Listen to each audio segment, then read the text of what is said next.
A un año de la cuarentena estricta dispuesta por la llegada del coronavirus a la Argentina, la campaña de vacunación avanza a ritmo lento en el país.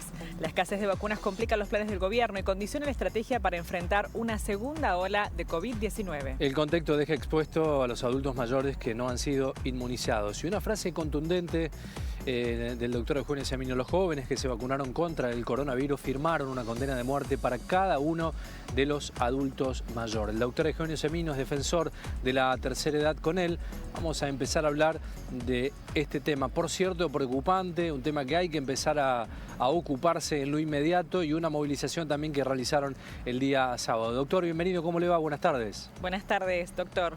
¿Qué tal? Qué gusto poder saludarlo. Bueno, igualmente de recibirlo. Bueno, ¿cómo se llevó adelante? ¿Cuáles han sido las repercusiones en este ruidazo en donde, bueno, intentaron poner en voz justamente este pedido de vacunas por sobre todas las cosas?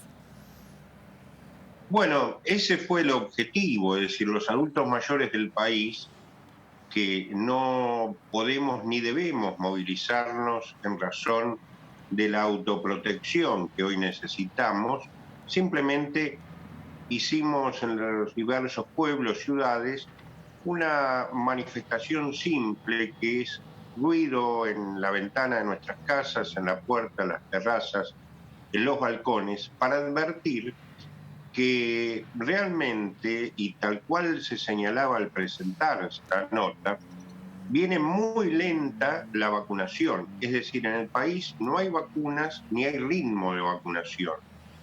E inclusive vimos en esta primera etapa, desgraciadamente, que ante esta suplina escasez de vacunas, estamos hablando de alrededor de 2.600.000 argentinos que tienen una sola dosis y otros 700.000 que llegaron a completar una vacunación.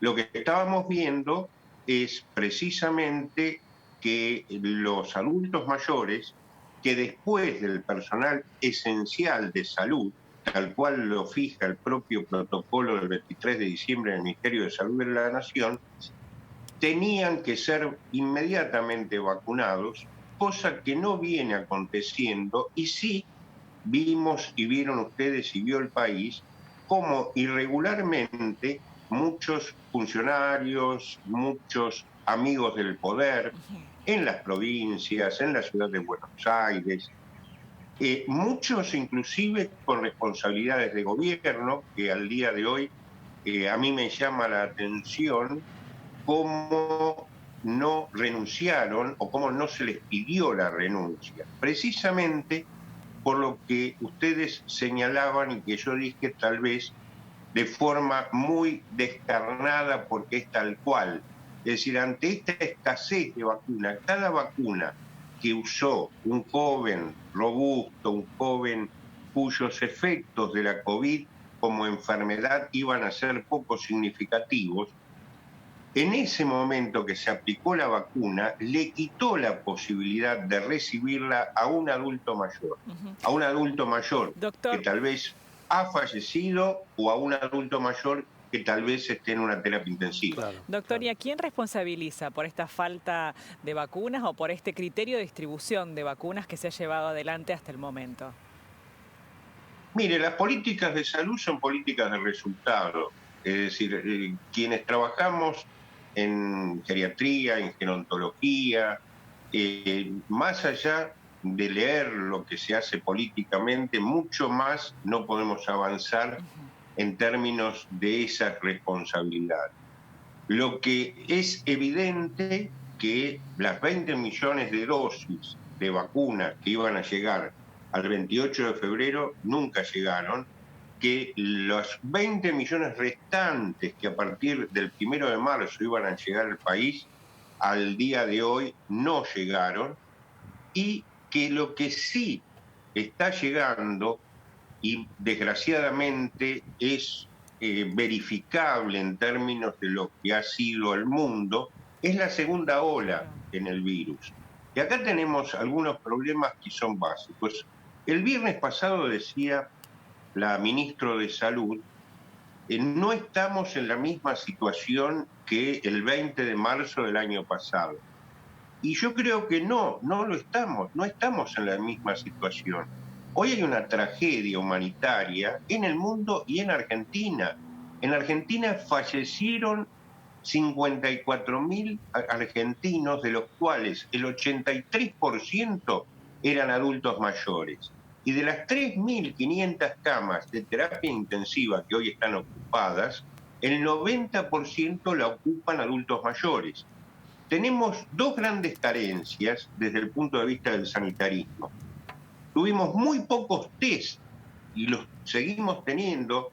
Tenemos alrededor de entre 50 y 60.000 test diarios. Debiéramos tener 10 veces más, por lo menos.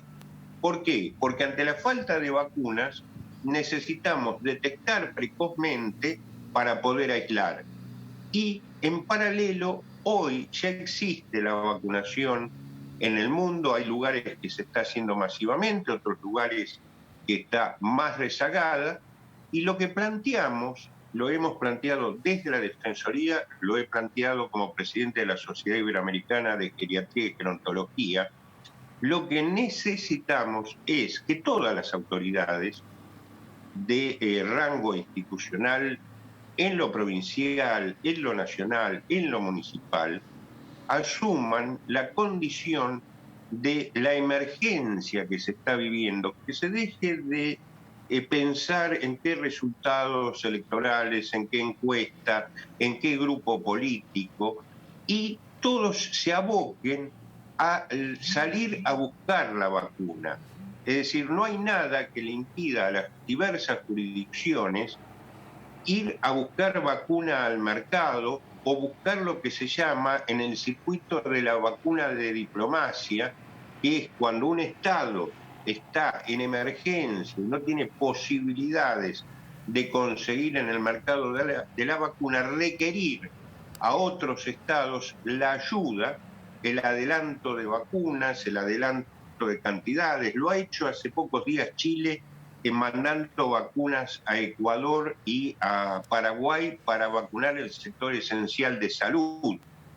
Digo, creo que el sistema político, del cual poco entiendo, tienen que ponerse de acuerdo de ahora en más para resolver esta cuestión humanitaria. Luego se podrán seguir peleando, pensando en las elecciones y demás.